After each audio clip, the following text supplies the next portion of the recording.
আজি মই বনাবলৈ ওলাইছো দেখিছেনে কলখাৰ কলখাৰ বনাম এই কেনেকৈ বনাম কলখাৰটোকো উলিয়াই লম তাৰ পিছত মাছৰ সৈতে খাৰ বনাম আহক এনেকৈ মই কল বাকলিখিনি পুৰি লম আৰু এনেকৈ মই মগ এটা পানী লৈ লৈছো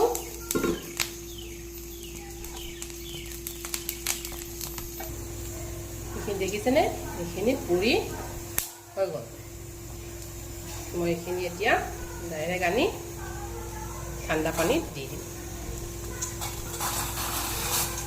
ইয়াৰ পৰাই কলখাৰ ওলায় এটা খাৰৰ কাৰণে মাছ কেইপিছমান লৈছোঁ অকল নিমখ সানি দিয়ে খাৰ দিলে আমি হালধি দিব নালাগে কেৰাহীত তেল দি দিলোঁ এতিয়া হালধি নিদিয়া মাছখিনি মই ইয়াতে ধুনীয়াকৈ ফ্ৰাই কৰি লওঁ মাছখিনি ফ্ৰাই কৰি মোৰ হৈ গ'ল মাছখিনি এতিয়া নমাই ল'ম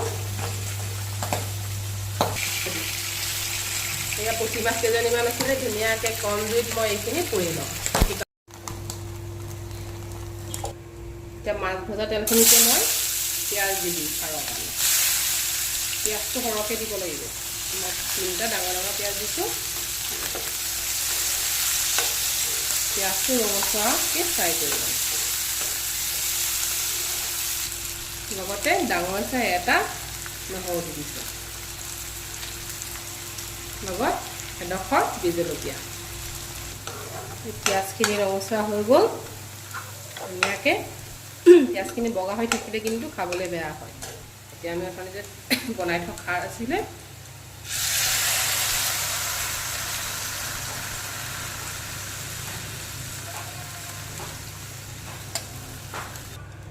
ইয়াতে গৰম পানী অকণমানো দি দিছোঁ লগত এনেকুৱাত নিমখ দি দিম মাছখিনি যে আছিলে মাছখিনি এপিচ এপিচকৈ ইয়াত দি দিম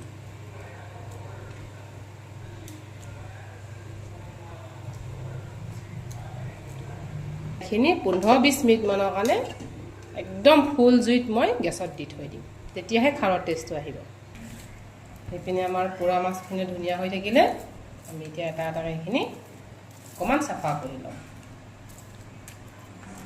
এয়া পোৰা মাছখিনি মই পিটিকা বনাম এতিয়া ধুনীয়াকৈ হাতে তাতে মই বিজলকীয়া 2ডোখৰ লৈ লৈছোঁ বৰ জ্বলাৰ কাৰণে কমকৈ লৈছোঁ এতিয়া ইয়াতে নিমখ লগত পিঁয়াজ দি দিছোঁ এটা সৰুকৈ কাটি লগতে এখন যে খাৰ বনাইছিলোঁ খাৰ অকণমান ৰখাই থৈ দিছোঁ পোৰা মাছত খাৰ হ'বই নালাগে আৰু এতিয়া ইয়াতে মিঠাতেল অকণমান দি দিছোঁ কেঁচা মিঠাতেল এয়া একেবাৰে ৰেডি আমাৰ পুঠি মাছ পোৰা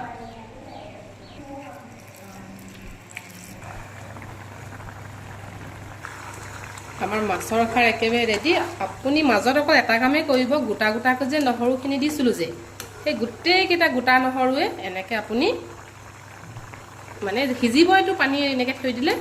আপুনি এনেকৈ গোটেইকেইটা নহৰু ভাঙি দিব বাকী একো কৰিব নালাগে ৰেডি একেবাৰে আমাৰ খাৰ মাছ এয়া খাৰে মাছে ভাতটো বাঢ়ি লৈছোঁ